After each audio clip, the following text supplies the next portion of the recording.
Hello students, my name is Yogendra Kumar, lecturer from Department of Mechanical Engineering, GL University Mathura. Student, today I will teach you some important topic of strength of material. So that is topic is column and stud, in which I will teach you the strength of column. Next one is end conditions of column, effective length, and Euler theory for long columns and Euler formula. Okay, so now I am going to start from strength of column. Strength of column.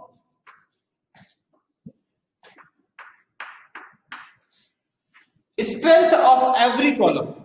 Strength of every column will depends upon the slenderness ratio.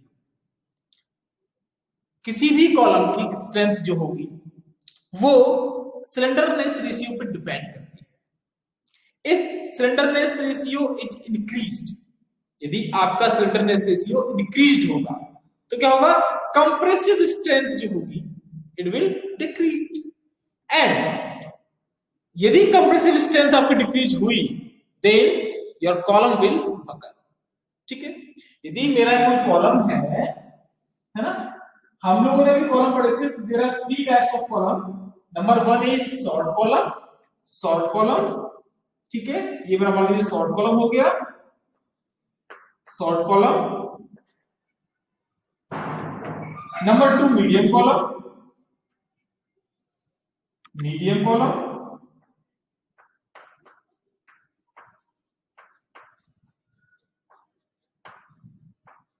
And number three long column. तो मैंने इन column को जो classify किया था वो दो तरीके से किया था, on the basis of the relationship between length and diameter and on the basis of slenderness ratio. If I am going talking about the slenderness ratio, then the slenderness ratio will be less than 32, है ना. तो वो क्या होगा, आपका short column होगा. यदि वो 32 से बड़ा है और 120 से छोटा है तो क्या होगा, वो मीडियम कॉलम होगा. और यदि आपका k का वैल्यू, स्लेंडरनेस रेशियो का value is greater than 120, then that type of column is known as long column. So if I am talking about the strength of column, so strength of column will depends upon the slenderness ratio of every column. Slenderness ratio के ऊपर ही आपका strength depend करेगा. क्यों? देखो, मैंने आपसे बताया था कि यदि कॉलम की लेंथ ज्यादा होगी, यदि कॉलम की लेंथ ज्यादा होगी तो वो लंबा कॉलम होगा. क्लियर है? जब वो लंबा कॉलम होगा तो हम इसमें जब एक्सियल कंप्रेसिव फोर्स लगाएंगे, हम इसमें जब एक्सियल कंप्रेसिव लोडिंग जब हम करेंगे तो एक्सियल कंप्रेसिव लोडिंग के कारण आपको जो लॉन्ग कॉलम होगा उसमें कंप्रेसिव फोर्स या कंप्रेशन जो होगा वो बहुत कम होगा. It will buckle. ये क्या होगा, इसमें बकलिंग ज्यादा होगी, ये बकलिंग ज्यादा करेगा, जबकि इसमें वेरी लेस अमाउंट में आपका क्रशिंग होगा. क्रशिंग क्या होगा, वेरी लेस अमाउंट में होगा और बकलिंग मोर, मतलब मोर बकलिंग होगा. ठीक है. और यदि मैं बात करूं शॉर्ट कॉलम की, तो शॉर्ट कॉलम में आपने देखा होगा कि there is no buckling, there is no buckling, there is no buckling, there is no buckling, only crushing. ठीक है, क्रशिंग इसमें ज्यादा होगा. तो इसलिए मैं कह सकता हूं कि आपका कोई भी कॉलम जो होता है वो उसकी स्ट्रेंथ डिपेंड करती है उसके स्लेंडरनेस रेशियो पे. ठीक है, तो according to slenderness ratio the short column will more stronger than long column. The short column will more stronger than short column according to slenderness ratio. So according to this I can write the strength of column its age depends upon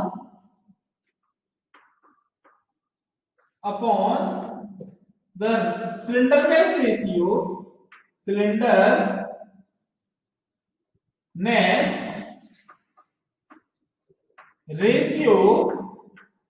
of the column if slenderness ratio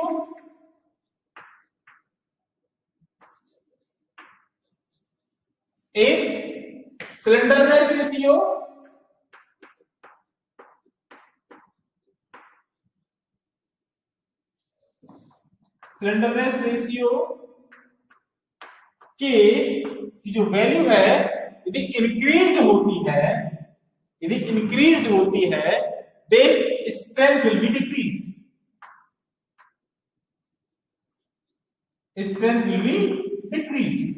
ठीक है, वो क्या होगा, buckle हो जाएगा, इसलिए इसकी strength कम हो जाएगी। और इफ स्लेंडरनेस रेशियो के की वैल्यू डिक्रीज करते हैं, कम करते हैं, तो there is no buckling, it means strength will increase. ठीक है, तो ये जो मैं ऊपर साइन लगाता हूं वो इंक्रीज का लगाता हूं, नीचे साइन लगाता हूं डिक्रीज का लगाता हूं। उसका मतलब क्या है कि यदि मैं के की वैल्यू बढ़ा रहा हूं तो स्ट्रेंथ की वैल्यू कम होगी, यदि मैं के की वैल्यू को घटा रहा हूं तो स्ट्रेंथ की वैल्यू बढ़ जाएगी।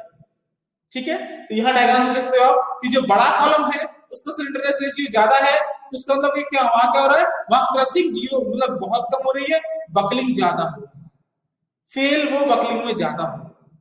यदि मैं शॉर्ट कॉलम की बात करूंगा तो there is no buckling, buckling इसमें नहीं है, नेग्लिजिबल बकलिंग है, तो इसलिए इसकी स्ट्रेंथ ज्यादा होगी in compare to long column. ठीक है, तो according to slenderness ratio the short column will be more strengthable to the long column। Okay, so एक चीज तो आपकी ये कंप्लीट होती है। नेक्स्ट यदि हम बात करते हैं what are the end conditions of columns.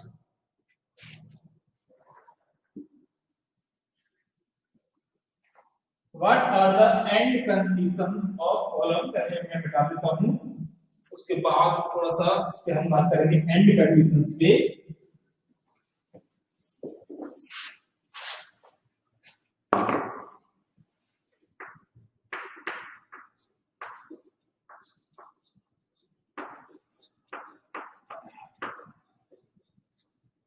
end conditions of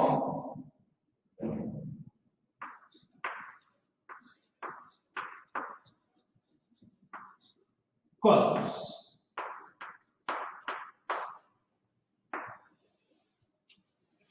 ठीक है, तो बात करेंगे एंड कंडीशंस की।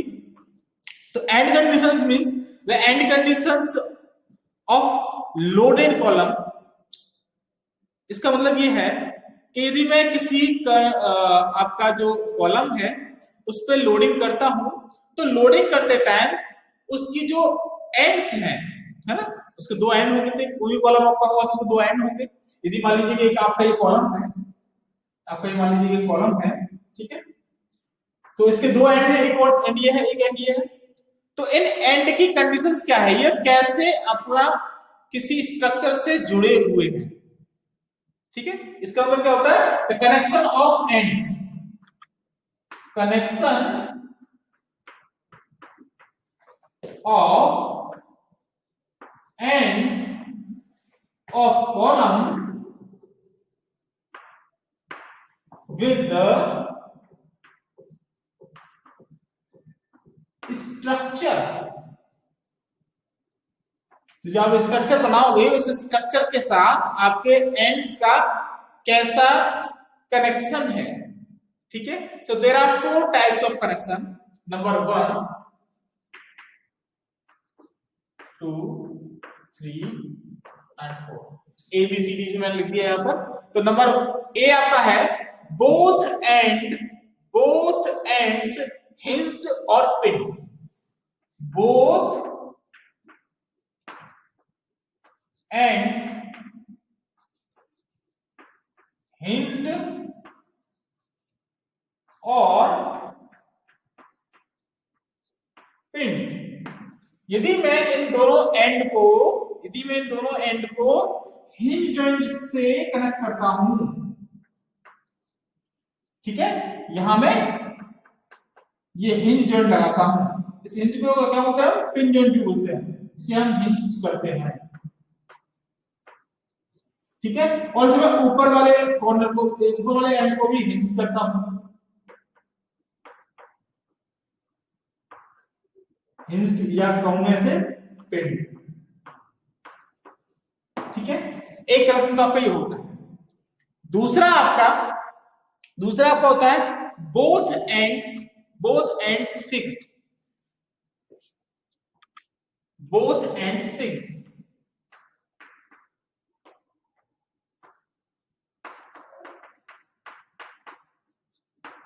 Both ends fixed.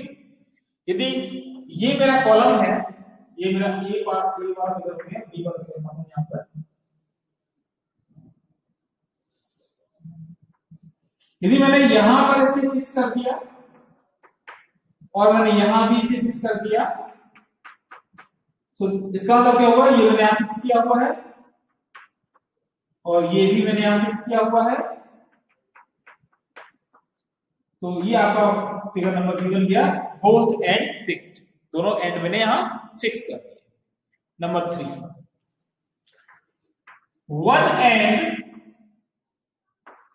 फिक्स्ड,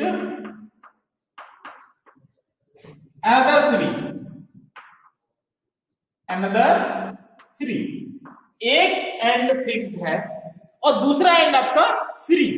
इसका मतलब मैंने ये कॉलम लिया, ठीक है, और इस कॉलम का ये एंड मैंने फिक्स कर दिया है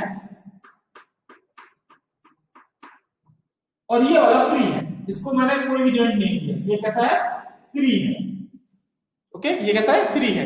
So that's the diagram of C. And last one is one end fixed and another end pinned या hinged, ठीक है। One end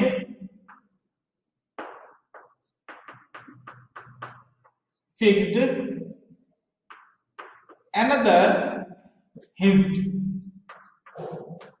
hinged को हम पिन बोलते हैं, ठीक है, बात ये है। तो ये कैसा होगा कि मैं एक कॉलम लिया हूं, इस कॉलम को मान लीजिए इधर वन साइड से इसको फिक्स कर दिया मैंने, दिखाई दे रहा है सबको, ठीक है, ये फिक्स कर दिया मैंने और ये आपका मैंने यहां हिंज जॉइंट कर दिया,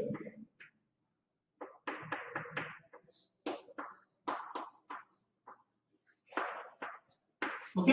तो ये 4 आपकी कंडीशंस हो सकती हैं किसी भी कॉलम की, ये 4 एंड कंडीशन हो सकते हैं किसी भी कॉलम की। तो अब बात करते हैं इनकी effective length,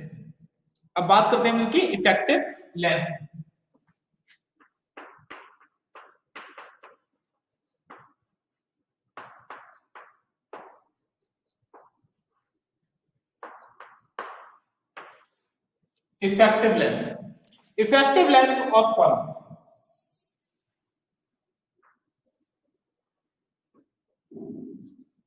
it is noted by LE which will be used in earlier occasion, इसका यूज earlier occasion में होगा, तो इसलिए हम इसे LE को हमें मालूम होना चाहिए कि किस कंडीशन के लिए, किस एंड कंडीशन के लिए हमारी LE की वैल्यू क्या होती है। तो उससे पहले समझ लेते हैं what the meaning of effective length, ठीक है। So effective length is nothing but the distance between adjacent points of inflection is called equivalent length।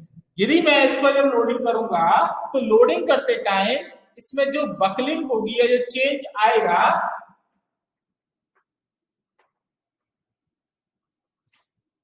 उस चेंज की वजह से इसके इन्फ्लेशन पॉइंट जहां बनेंगे उन पॉइंट के बीच का जो डिस्टेंस होगा, that distance will be decided that effective length, okay.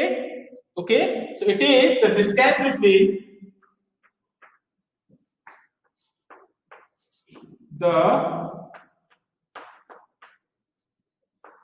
distance between adjacent point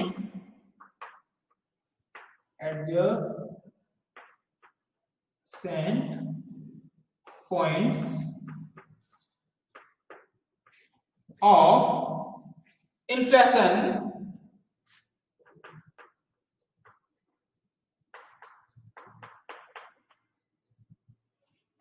is called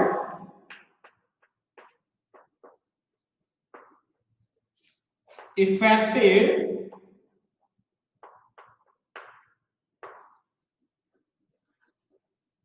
length. ठीक है, तो अब यदि मैं बात करूं इन चारों के लिए अलग अलग, तो देखिए मान लीजिए कि हमारे कॉलम की जो लेंथ थी, एक्चुअल लेंथ जो मतलब आप कहते हैं एक्चुअल लेंथ थी, एक्चुअल लेंथ मान लीजिए आपके कॉलम की थी एल। ठीक है, ये बात बताओ एक्चुअल लेंथ किसी भी कॉलम क्या है, एल। ठीक है, तो वो एक्चुअल लेंथ जो किसी भी कॉलम की एल है, उस मतलब इस कॉलम की लेंथ भी आपकी एल ही है, इसकी कॉलम की लेंथ भी आपकी एल है, एक्चुअल लेंथ की बात की जाए। ठीक है, इसकी भी आपकी एल है। ठीक है, इसकी भी आपकी एल है। ओके, और इसकी भी आपकी एल है। ठीक है, तो अब इनकी अलग अलग मैं बात करूंगा कि मैं इन सब की बताऊं कि आपको कि इन सब की इफेक्टिव लेंथ क्या होगी, मतलब एल ई क्या होगी। तो L E for first condition, जिसमें हमारा दोनों पॉइंट कैसे हैं, हिंज्ड है, बोथ एंड हिंज्ड और pin. So in case of both end hinged और पिन, तो L E will be equal to L, LE will be equal to L। ठीक है, फॉर फर्स्ट केस। नेक्स्ट, दूसरा आपका है बोथ एंड हिंज्ड, यदि दोनों एंड आप हिंज्ड है तो क्या होगा, इन्फ्लेशन पॉइंट इसका इस तरीके से बनेगा।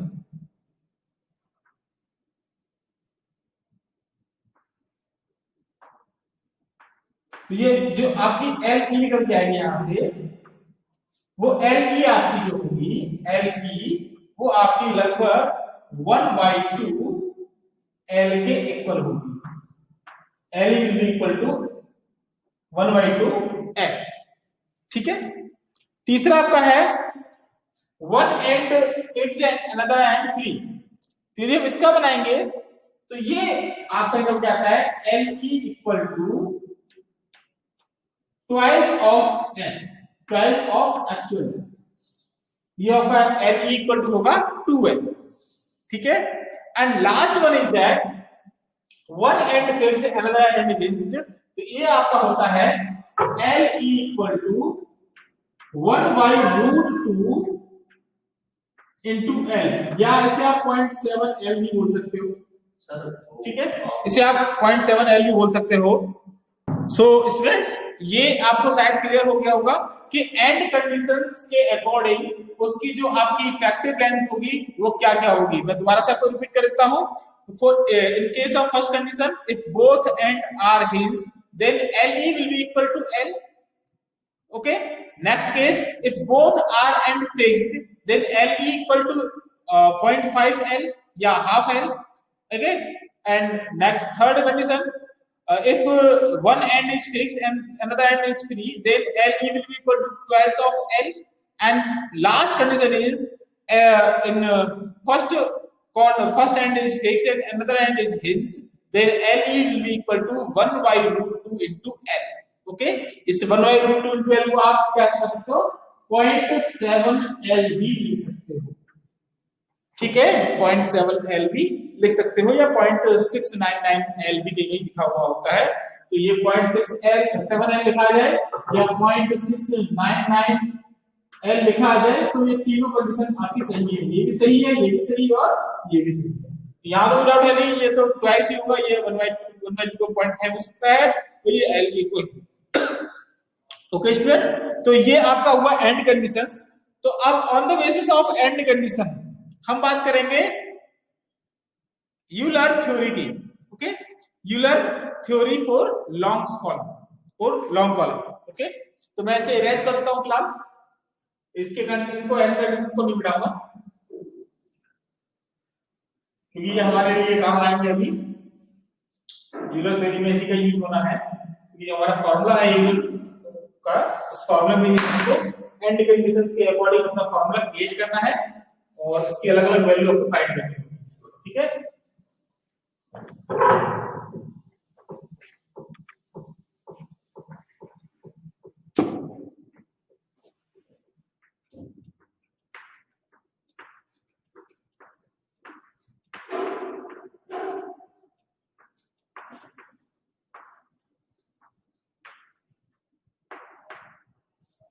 Euler's theory for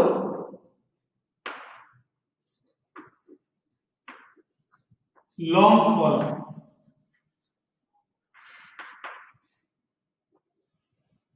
okay, so इस थ्योरी को समझने से पहले चलो मैं लिख देता हूं इसके लिए। जनरली यूलर्स प्रिंसिपल या Euler's theory is basically used for long columns only. Okay, why? Because of we are using this theory to find out the value of crippling loading और बकलिंग लोडिंग। ठीक है, कि हम buckling load find करने के लिए या crippling load find करने के लिए हम यूलर्स प्रिंसिपल का यूज करते हैं। That's why this theory is used for long columns only. Okay, so it is basically used for long columns because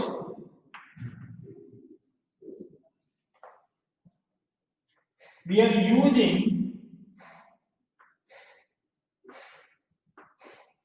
this theory to find out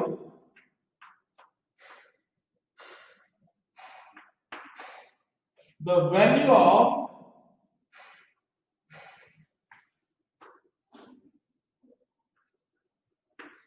crippling loading,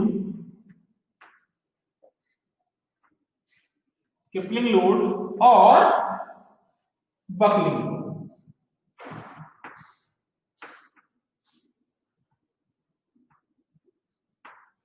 So that's why the Euler principle is used for long columns generally. ठीक है, basically इसके लिए use होता है। वैसे इसका फॉर्मूले का न्यूमेरिकली दिया जाएगा तो हमें करना पड़ेगा, सब बात अलग है, मगर जनरली ये होता है इस तरीके से। और इस फॉर्मूले का कोई कह सकते हैं कि डेरिवेशन नहीं करना है आपको। डिप्लोमा स्टूडेंट्स के लिए डेरिवेशन की जरूरत नहीं है। Generally you have to remember this formula which is very simple, P equal to pi square EI upon L square, LE square. So first of all we have to understand some assumptions which are based on this Euler's theory. Okay, so हमें इसकी कुछ assumptions की बात करनी पड़ेगी, कुछ मान्यताएं हैं इसकी। assumptions,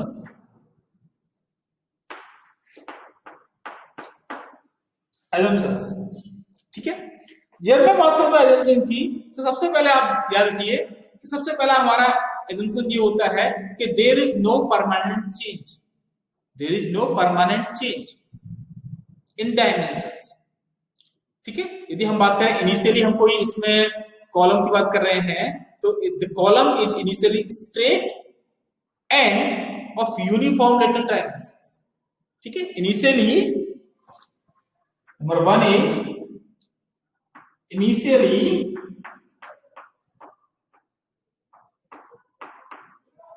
column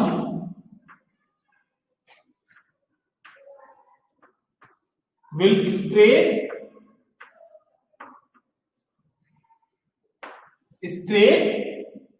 and uniform lateral dimension, uniform lateral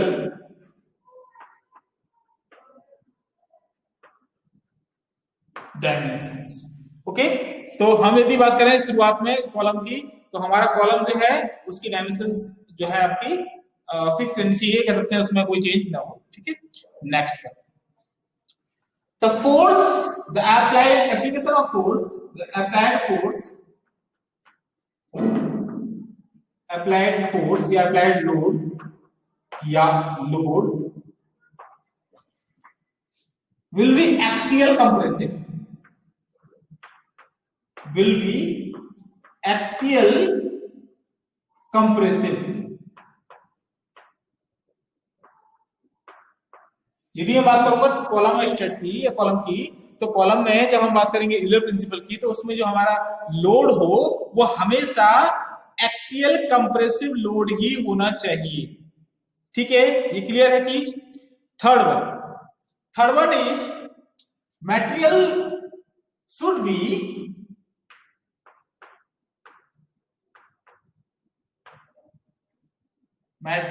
be homogeneous, perfectly homogeneous and isotropic।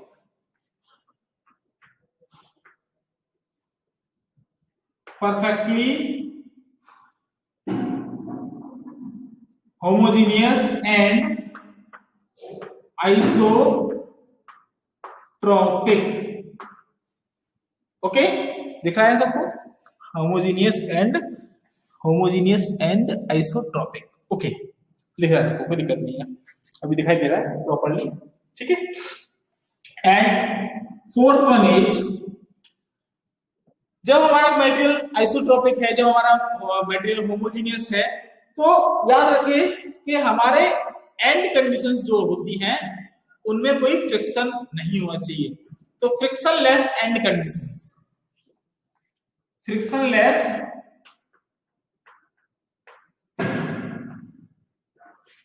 And conditions,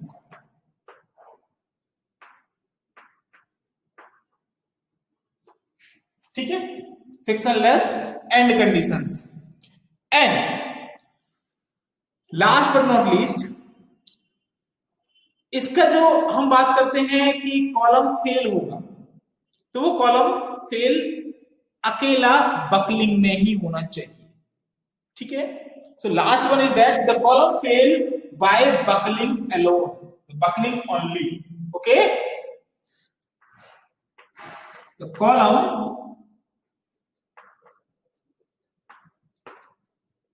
will be fail by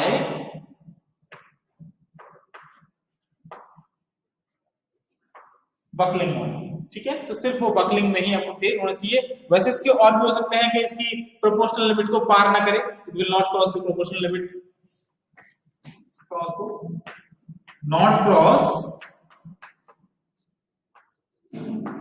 the limit of proportionality.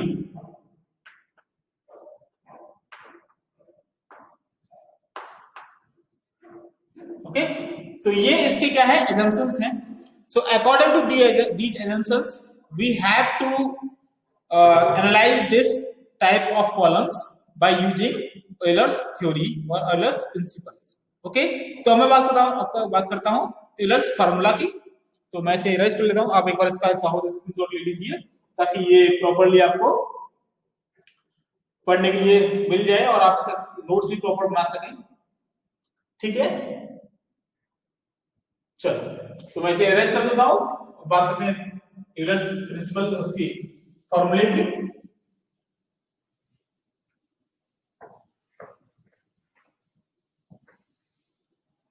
And conditions को रहने दें क्योंकि एंड कंडीशन जरूरत पड़ेगी ना फॉर्मूले चेंज करने के लिए, तो वहां फिर आपको जरूरत पड़ेगी, तो वहां इसकी मैं नहीं मिटा रहा हूं।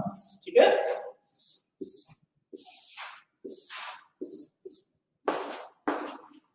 सो Euler's formula,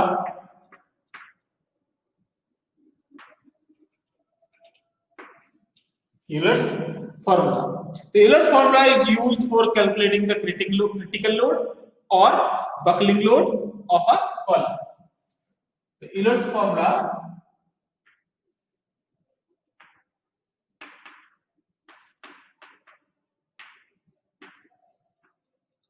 is used to calculate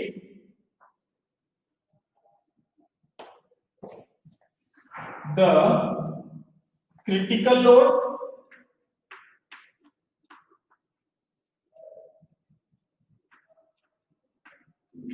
or buckling load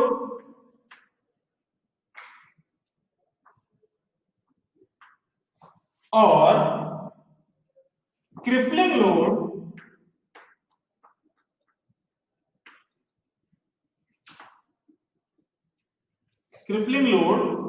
of any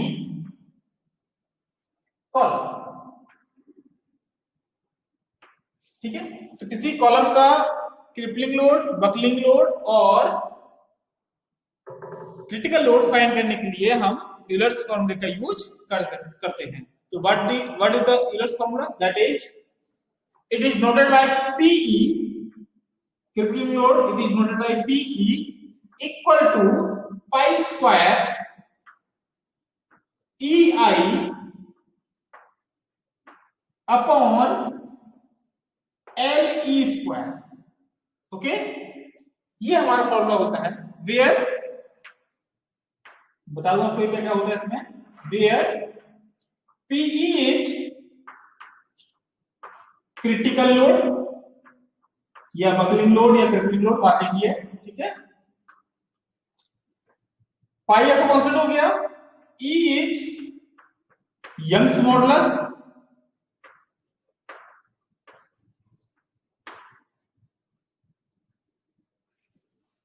I is least movement of inertia. ठीक है, least movement of inertia, and last is LE is the effective length।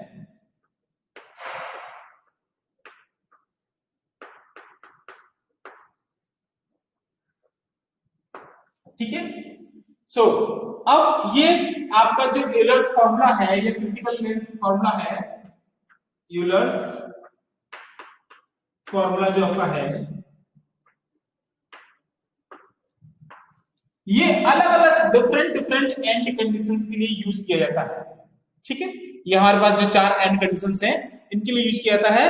तो डिफरेंट एंड कंडीशंस के लिए आपका जो Euler's formula होगा वो change हो जाएगा as per the value of actual length. ठीक है, कि हमारा जो इफेक्टिव लेंथ होगी वो एक्चुअल लेंथ के टर्म में कितनी होगी। ओके, सो Euler formula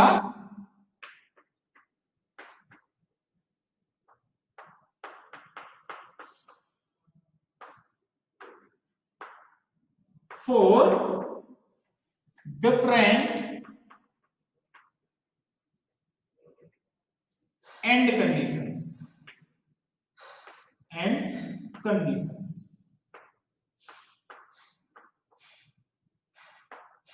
ठीक है, तो अलग अलग एंड कंडीशंस के लिए ये अलग अलग हो जाएगा। तो मैं इसको, यहाँ मेरे पास जगह है ऊपर, मैं इस जगह इसका फॉर्मूला लिख देता हूँ और ऊपर जो डेफिनेशन है इसे डिलीट कर रेस्ट कर देता हूँ। आप जरा इसे चाहो तो नोट कर लीजिए। ठीक है, आप इसे नोट कर लीजिए, एक बार स्क्रीनशॉट ले लीजिए इसका। फिर after I will erase it. तो मैं दी को चले देता हूँ आपको, थोड़ा सा छोटा रखें कैलकुलेट को। कैलकुलेट दी क्रिटिकल लोड है ना, ऐसे बोलता हूं। तो ये देखिए, जब मैं बात करूंगा कि मेरा LE की वैल्यू LE के इक्वल है, तो देन PE का वैल्यू क्या होगा? PE का वैल्यू क्या होगा? PE will be equal to pi square EI upon L square. There is no change in this formula. LE की जगह बस L स्क्वायर लगता है, L लग जाएगा। ठीक है ना, तो यहाँ LE की इक्वल टू L। ठीक है, ये किसके लिए हुआ हमारा? ये जब हमारा एंड कंडीशन ऐसी हो कि दोनों आपके एंड हिंज्ड हो। ठीक है, बोथ एंड हिंज्ड हो, बोथ एंड हिंज्ड। ओके, तो ये कंडीशन होती है। Second, number 1 complete. Second, both and fixed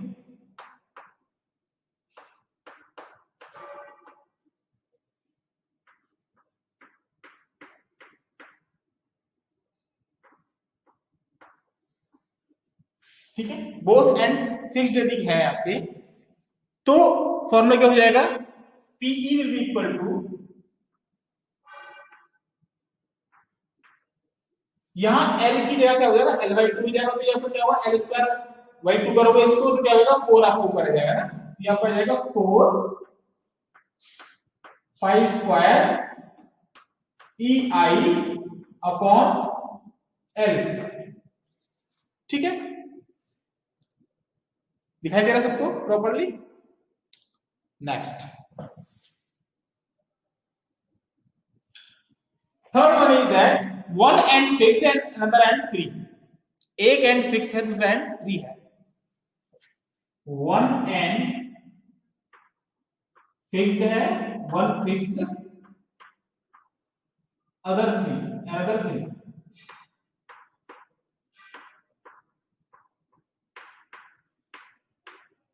ठीक है, तो उस समय क्या होगा, पीई की वैल्यू मिलेगी, P E equal to pi square E I तो रहेगा ही, यहां जो एल ई की वैल्यू है वो क्या जाएगी 12 हो जाएगी, और 12 का स्क्वायर करोगे क्या जाएगा 4n स्क्वायर। ठीक है, 4l square. And last one is one and hinged and another free. One hinged another free.